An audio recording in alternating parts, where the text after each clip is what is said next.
Hey fellow Nevillers, welcome back to Neville 365, day 6 of 365. Today we're reading from Have You Found Him, 1967. All up in this lecture, Neville is explaining his awakening and his experience of the promise. He's also telling us about David and also how to exercise our God-given power. Now, let me read you this paragraph. So, learn to exercise your creative power by applying the law. For you may have anything you want. You want to be wealthy, you may have it. You want to be known, you may have that too. Anything you may want to have, but when it comes to God's promise, it will be fulfilled.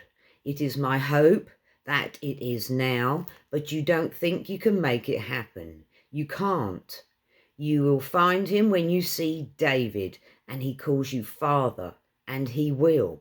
For there is only one God and Father of us all, who is above all, through all, and in all. In the meantime, remember everything is a state of consciousness. You want security, then assume that you are secure and things will happen and you will bear the fruit of the tree of security. Get out of that state and its fruits will vanish. You may wonder what happened and think someone deceived you. The market went down or your product is no longer wanted. But you can only eat the fruit of security when you know you are its tree. Any state occupied bears its fruit, and your world is forever bearing witness to the state you are in. But you will never find the cause of the phenomena of life until the David of biblical fame, who is my son, calls you Father. And then, and only then, will you know that you and I are one.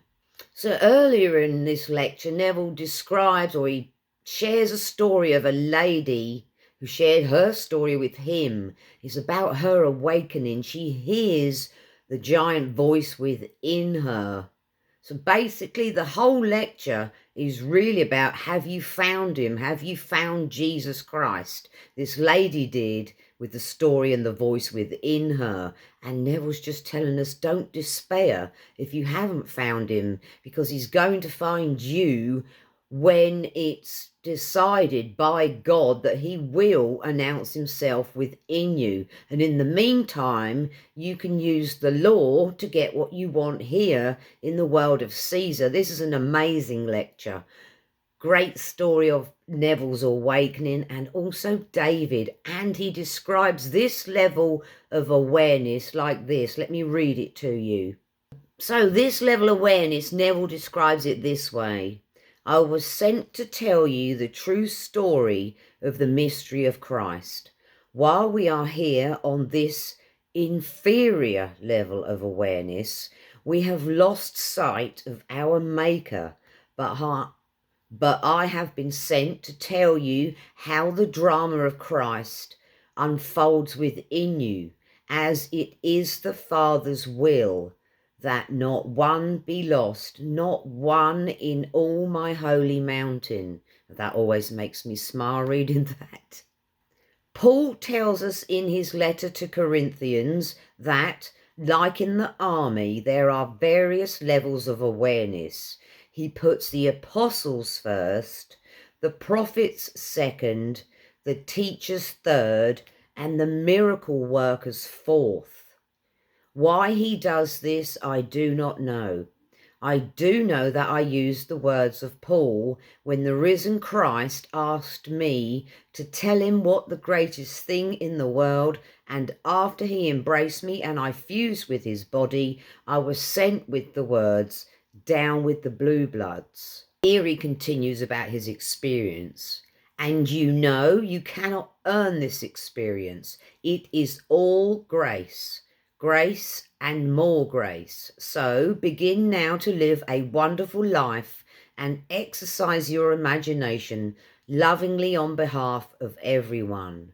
And one day you will be called to enter that one body, and it will not matter whether you play the part of the teacher, the miracle worker, the helper, the administrator, or the speaker in tongues. If one is playing the part of the apostle, it is not because he earned it, it's a play. And the part he is playing was God's choice in the beginning, before that the world was. So really, guys, this is quite a profound lecture. If you want to explore Neville's experience of the promise, you can find it all up in here. Some other notes I made. Browning, he refers to Browning. You know, Neville shares a lot of other authors. He describes him as raised in the environment where the matching of words and thought was an art in their practice form. Browning's a poet, and as you know, Neville always shares wonderful poetry. We have a wonderful warning from Neville, just like he generally does. He says, so if your concept of Christ is smaller than the universe, then you don't know him. For this world in its completeness is created by and sustained by Christ. So really we best raise our self-concept, because we are Christ, we are God, conjuring everything in our world. As Neville lovingly puts it, Christ is your world. He is and is you, for it is you who brought everything into existence. And here's the part I want to share with you about the levels of awareness. First is the apostles. Second is the prophets. Third is the teachers. And fourth is the miracle workers. So have fun Neville, my lovelies. There's some real good smacks up in this lecture. I trust I've shared enough to make you go off and read the whole thing. I may record it. Thanks for your time and attention. See you next time, guys. Bye.